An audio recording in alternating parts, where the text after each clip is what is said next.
For 3 years, No begged life for one chance. Then one night, in the middle of a kitchen full of heat, noise, and breaking tempers, one question hit him so hard, it split his whole life into before and after. No was 31, working the closing shift in the back of a crowded Italian restaurant. Every night, his hands disappeared into hot water and soap. Plates crashed into the sink. Burnt pans came back black and heavy. By the end of each shift, the smell of grease clung to his skin, like something permanent. Out in the dining room, people laughed over wine and candlelight. In the kitchen, chefs moved with speed, anger, pride, and No stood behind all of it, unseen. Not because he did nothing, because he did the kind of work people only notice when it stops. He cleaned what others left behind. He stayed late. He covered the ugly part of service, so the rest of the place could pretend to be smooth. He was the quiet man scraping half-eaten food into the trash, while everyone else seemed to be moving towards something better. And every night, he told himself the same thing. I just need one chance, and I'll prove I am more than this. He believed that so deeply, he stopped questioning it. That night, No still thought his problem was simple. Nobody would give him a chance. He had no idea that very soon, that excuse was about to stop protecting him. No blamed the place. That had become a habit. It was easier that way. Easier than asking why the same men who worked beside him kept moving forward. And he did tea, so he kept doing what he had always done. He worked hard. He stayed quiet. He endured. When the trash overflowed, he took it out. When the sink clogged, he fixed it. When burnt pans rose into a wall in front of him, he kept his head down and pushed through. From the outside, he looked dependable. Inside, he was slowly hardening. He noticed everything. A prep cook, barely out of his teens, got shown how to portion meat, label containers, and set up a station properly. No watched while pretending not to. It wasn't to jealousy. Not exactly. It was something duller than that. The feeling that life kept doing small things for other people and walking past him. Sometimes the servers called him Nick. His name was No. Sometimes he tried to say something useful, where plates always bottlenecked, which tools kept going missing, why the line got jammed at the same point every night. But his words died in the noise before anyone bothered to answer. After a while, he built a whole private case against the world. They only help the people they like. Hard work means nothing here. Nobody sees what I can do. What No didn't want to admit was simpler than that, and harder. He had become very good at surviving one position. That was not the same thing as growing beyond it. Then came Saturday night. By 7:30, the place was full. Orders started spitting out faster than the printer could breathe. A server dropped a tray. Someone shouted for clean plates. Another yelled that they were out of sauce. One dish got sent back. Then another. The kitchen tightened all at once. And standing at the sink, with steam in his face and noise pressing in from every side, No felt something tighten inside him too. Tonight, whatever he had kept buried for 3 years, was getting close to the surface.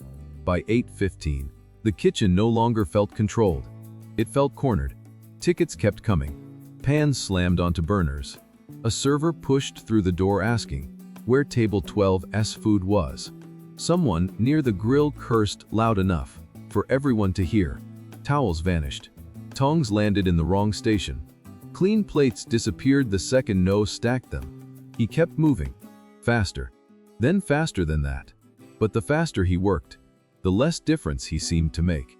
That was the worst feeling in the room. Not tiredness. Not pressure. Uselessness. At one point, No saw Marco, the head chef, turn in frustration because a tray of vegetables hadn't been restocked. Without thinking, No grabbed a container from the side shelf and stepped toward the line. Behind, he said. Nobody heard him. A cook spun too fast. No clipped the counter. The container flew from his hand and crashed onto the floor. Sliced peppers scattered across the tiles. The kind of silence that lasts less than a second, but burns much longer, flashed through the room. Then Marco snapped. Out of the way. The words hit harder than they should have. Maybe because everyone heard them. Maybe because No had heard some version of them his whole life. Maybe because after 3 years of doing everything no one wanted, he was still, somehow, just the man in the way. Something in him broke open. He looked at Marco and said, louder than he meant to, "I work here every night. I stay late. I do everything nobody wants to do. When does somebody finally give me a chance?" That got people's attention. Not because the kitchen had gone quiet, because No never spoke like that. Marco turned and walked toward him. He wasn't shouting anymore. That made it worse. "Give you a chance," Marco said. No said nothing. Marco looked him dead in the eye. "Why should life promote you, when you still do only what pity can carry?" No froze. Marco kept going. "You wash what is put in front of you. You wait, you suffer. Then you call that growth." Each sentence landed clean and cold. "You want people to see more in you. Fine. But what have you brought into this room? Besides need?" No opened his mouth. Nothing came out.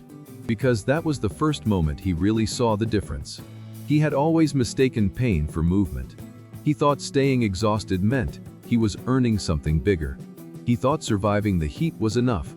It wasn't. Marco stepped back, eyes still on him. "No one is coming to pull you forward," he said. "If you want this room to treat you differently, become useful in a way it can actually feel." Then he turned and went back to service. That night, Noah walked home with wet sleeves, sore feet, and one thought he couldn't shake. For 3 years, he had blamed the closed door. Now for the first time, he had to ask himself something uglier. Had he ever brought anything to that door, besides hunger? The next morning, Noah arrived 25 minutes early. He didn't make a promise. He didn't give himself some big speech. He just came in early and stood in the quiet kitchen, looking at the room that had worn him down for 3 years. Then he started paying attention in a different way. Not like a man trying to survive another shift. Like a man studying where the whole thing blood. He saw that service rarely collapsed because of one huge mistake. It happened when the same small problems showed up at once. Plates stacked in the wrong place. Towels disappeared. Backup items were too far from the line. Someone always had to stop cooking to go find what should have already been there. So Noah started fixing those things. He changed how the dish station was stacked, so the plates people needed most came out first. He grouped pans by where they were used, not by size. Before the rush, he moved extra spoons, boards, and towels closer to the stations that always started shouting first. He learned the names of the dishes. He learned which trays mattered. And when the kitchen usually started falling behind, no one asked him to do any of it. At first, no one thanked him either. One cook frowned and moved a few things back, like Noah had touched something above his rank. That stung. For a few seconds, the old bitterness came back fast. See, still the same, still invisible. But Noah did something he had to done before. He kept going anyway. A few days later, one of the prep cooks called in sick. Marco looked around the kitchen, with that flat expression people wear when they already counting the damage. Noah stepped forward. "I know where the vegetables go," he said. "I can do the basic prep." Marco looked at him for a moment. "Fine," he said. "Done. Slow us down." The first hour was rough. Noah's cuts were uneven. He reached for the wrong container twice. One tray had to be redone. No one jumped in to save him. No one softened their face and said he was doing great. He had to stand there, feel other people doubt him, and keep working anyway. That mattered. Because for the first time, Noah was not just enduring hard work. He was risking embarrassment to become better. Little by little, the room began to change around him. Not softer, not kinder, just less wasteful, less chaotic, more ready. Then came Friday. Full house. 2 new servers. 1 burner dead. The printer jammed. Then released a flood of tickets all at once. One station started drowning. Another lost rhythm. The kind of night that usually turned the whole kitchen ugly. But this time, Noah moved before the panic spread. He pushed clean plates forward, put the right tools back in the right hands, called out what was running low before it became a problem, slid backup prep into place, where the line was starting to choke.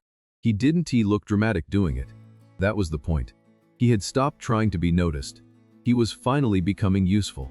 By the end of the night, the kitchen was still standing, Marco looked at him after the last ticket died and said quietly, "You stopped asking for a place in this kitchen and started becoming one." "No," did T answer. He just stood there, breathing hard, and felt something shift inside him that no one in that room could fully see. For the first time in years, he wasn't just tired, he was moving. A few months later, Noah was no longer just the man at the sink. He still worked hard. He still came home smelling like oil, steam, and long nights. His hands were still rough. His back still hurt after closing, but people had stopped looking through him. Now they looked for him. First when prep ran late, then when service got messy, then for the small decisions that kept the whole room from slipping into chaos. Nothing magical happened. No sudden miracle. No speech from Marco in front of the whole staff. Just something quieter than that. People began trusting what Noah brought into the room. One night, after service, a new dishwasher stood beside him with the same exhausted eyes Noah used to see in the mirror. The kid hesitated, then asked, "How did you get your chance?" Noah looked at him, and for a second, he saw his old self standing there. Tired, frustrated, hungry to be chosen by a world that barely seemed to notice he was in it. He smiled, but only a little.